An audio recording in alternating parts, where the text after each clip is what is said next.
Welcome to Thursday. AEW Dynamite and NXT graded on this here YouTube channel later on today. Spoiler, both better than Raw on Monday night.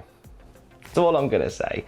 For now, here is your wrestling news. Multiple AEW wrestlers have contracted COVID-19. Is Miro teasing a New Japan debut? We'll talk about that in a bit. And the WWE Legend that is starring in a new TV show. We'll talk about them as well. We start with some news out of Daily's Place, where multiple AEW wrestlers have contracted COVID-19. This comes from a report courtesy of Fightful and Sports Spectrum 360's John Alba. They reveal that on September the 9th, there were multiple cases of positive COVID-19 tests and in the weeks following on from that as well. Now, we don't know if the tests were carried out separately or at the same time, but we do know it's around that date that it happened. This isn't just affecting contracted AEW stars and backstage people. Of course, at Daily's Place, they bring in independent stars to do tapings for AEW Dark and numerous other specials as well, and there were quite a few people who were around at that time that may have tested positive. One person from AEW who has confirmed they've contracted the virus is Lance Archer. He took to Twitter to say, quote, "When I returned from our last show, a family member was ill when I got home. I found out later a friend who had taken my family member to the vet for our Dachshund was COVID positive. While at home now, I've also gotten sick and I've tested positive. I feel okay. Expect to see me in 2 weeks." So we wish Lance Archer a speedy recovery from COVID-19. John Alba goes on from Sports Spectrum 360 to talk about this, and he says, over the last few months, AEW has by far had the most extensive COVID-19 protocols among any wrestling companies that chose to run during the pandemic. The conditions of how or where the virus was transmitted is not entirely clear at this time, hoping everyone affected is okay. It's entirely plausible that they were kept off this week's show for precautionary reasons and didn't necessarily test positive, but we can report there were multiple positive cases in the past couple of weeks involving talent who were present at tapings earlier this month. This is one of a couple of cases that have come to light over the last week or so of wrestling shows and multiple positive COVID-19 tests. We talked just the other week about how there was the WWE's makeshift training center. There were some NXT recruits that contracted the virus as well. And yesterday it was reported that two stars of CMLL are off this Friday's anniversary show as they have tested positive for the virus as well. Ultimo Guerrero and Bandido will not be part of the 87th anniversary show this coming Friday for CMLL. So it's a tough time right now because for a lot of people it was that feeling of slowly, cautiously getting back to normal. And it seems as if the brakes have been put on that. I know here in the UK, it looks as if we're not really going to get any semblance of normality until early next year now, and I'm sure it's the case in many other places around the world as well. We'll keep you updated on this story at cultaholic.com. Through all of this, we saw the best man making his AEW in-ring debut last night, looking like $1 million as he got into the ring at Daily's Place. Miro says that his plans for world domination do not end at AEW. He was talking to Sports Illustrated about this, and he said, "I came to America for an opportunity, the kind I wasn't given in my country. That's all I want in AEW, that opportunity. I love professional wrestling, and it has so much left to offer me. As soon as I got the call to be released from WWE, I immediately knew I wanted to go to two places. The first one, I'm already here. The second, you'll find out when the time is right."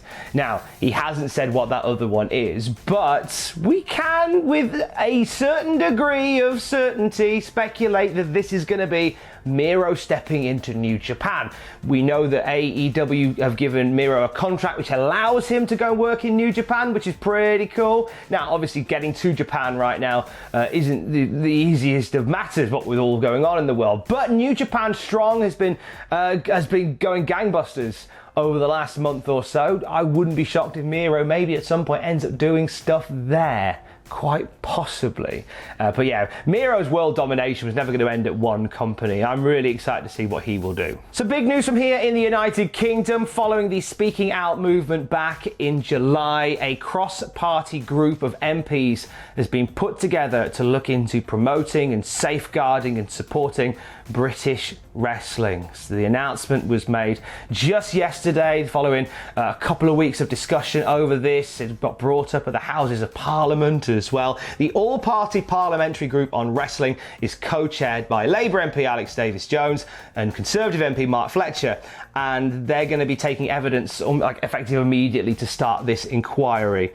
A spokesman for the group said, quote, "The British wrestling industry has come a long way since the days of Giant Haystacks and Big Daddy, two very familiar names to households across the country. In recent years, homegrown talent has graduated to Premier League wrestling, with Brits in prominent positions in the WWE, AEW, New Japan Pro Wrestling, Ring of Honor Wrestling, and elsewhere. However, the MPs are keen to point out that the industry constitutes more than just the top TV promotions." Mark Fletcher, MP, one of the co-chairs, went on to say, "Professional wrestling is the hidden jewel in Britain's entertainment industry. It needs and deserves our support. We want to hear from fans, from wrestling talent, from promoters and others what their views are on how we can support the industry." This is really exciting stuff because for as long as I've known British wrestling and the British wrestling scene, it is the Wild West. You know, we've heard some horrendous stories of abuse and harassment over the past few months, following on from the Speaking Out movement, and these are being addressed now, and they don't just stop because it's not trending anymore. And away from that, though, just in the way that British wrestling is run, like there needs to be some sort of governing body to keep everything in check. Does it not strike you as strange that if you want to wrestle and you go to wrestling training and you don't get it, you can't get your head around it, you can stop going to the wrestling training, but you can set up a limited company and start a wrestling show. And then you can use your limited training to train others to be on your wrestling show. You could feasibly, I could, if I wanted to, go online today and set up a wrestling company, announce Tom Campbell Wrestling Alliance. I don't know anything about anything. That'll be clipped and used against me. But it's true, and I'm glad that there is conversations going in place that can safeguard people who are getting into British wrestling and just support and act as hopefully a bit more of a governing body of professional wrestling. This is a good time to do it as well, what with the entertainment industry on hold pretty much in the United Kingdom and around the world as well because of COVID. Now is the time to start really looking at things. I spoke to a couple of wrestling promoters this week following on from the announcements here in the UK, and they said, look, we're not going to look into doing anything for at least 6 months now. So now is the time to really get into the weeds and sort of clear out everything and make it a nicer, neater place for 2021.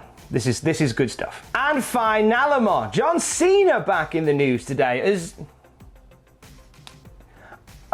yeah, I get it, Owen. That's funny because you can't.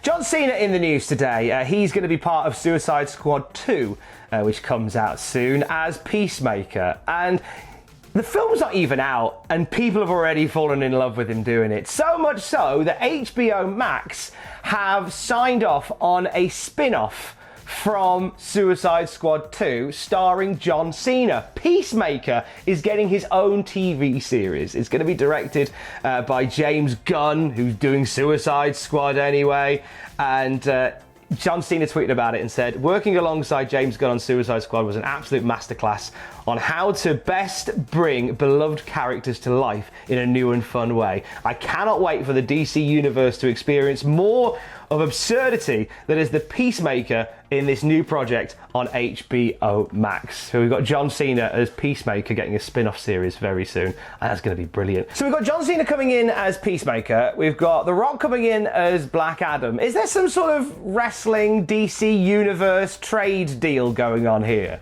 Because that would explain why randomly 3 bootleg Banes turned up on Monday Night Raw. I'm being mean about Retribution. I don't mean to be, I'm sorry. Stay safe. Love you, bye.